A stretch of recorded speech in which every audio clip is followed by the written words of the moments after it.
दोनों सदनों की कार्यवाही शुरू हो चुकी है। किस तरह से विपक्ष की आज तैयारी रहने वाली है, कौन से मुद्दे आज हाईलाइटेड रहेंगे अगर वंदे मातरम के अलावा हम बात करें तो?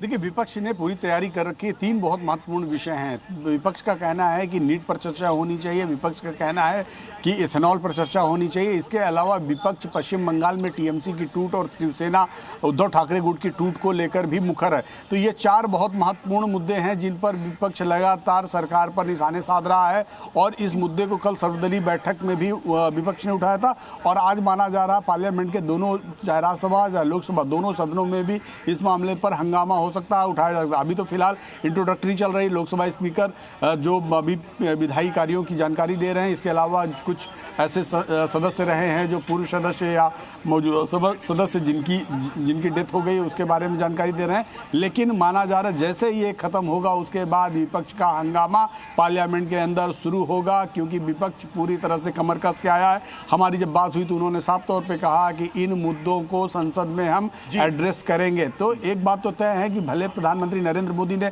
आह्वान किया है कि ये संसद का समय बहुत महत्वपूर्ण है और इस देश के तमाम ऐसे बुद्धिजीवी सांसद हैं जो संसद में हैं और वो अपनी तथ्य और तर्क के आधार पर संसद की गरिमा को बढ़ा सकते हैं, लेकिन विपक्ष का साफ मानना है कि संसद एक बात और बताइए, जो राष्ट्रीय सम्मान अपमान निवारण संशोधन विधेयक 2026 पेश होना है जिसको अमित शाह पेश करेंगे, वो कितने बजे होगा, उसका समय?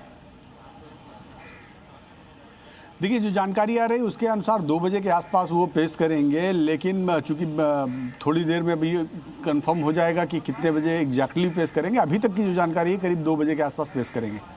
ठीक है नीरज, अब ये भी बताइएगा, चूंकि विपक्ष चाहे देखिए विरोध की बात अगर सामने आ रही हो, स्ट्रेटेजी जरूर बनाई होगी, लेकिन एक बैलेंस तरीका यहाँ विपक्ष को जरूर अपनाना होगा, क्योंकि एक पार्टी से जुड़ा हुआ कोई काम नहीं है। ये लोगों की भावनाओं का भी आपको ख्याल रखना होगा विपक्ष को, अगर वो अपनी स्ट्रेटेजी इस तौर पर बनाता है कि वो वंदे मातरम का विरोध करेगा, क्योंकि ये देशभक्ति से जुड़ा हुआ मामला है, सीधे सीधे लोगों की भावनाओं से जुड़ा हुआ।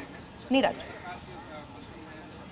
देखिए, हर पॉलिटिकल पार्टी का अपना मामला होता है। हर पॉलिटिकल पार्टी अपनी राजनीतिक आगे भविष्य को ध्यान में रखते हुए विरोध या समर्थन करती है। तो निश्चित रूप में जो कांग्रेस है या समाजवादी पार्टी हैं या जो दूसरे दल हैं जो लगातार सरकार के मामलों का विरोध कर रहे हैं, उनकी भी अपनी पॉलिटिक्स है। वो अपने तरीके से इस बात को रख रहे हैं कि क्या सही है क्या गलत है। अब ये देखना बिल्कुल सही आपने कहा है कि वंदे मातरम का जो विषय है वो देश हित का विषय है, देश से जुड़ा हुआ मामला है।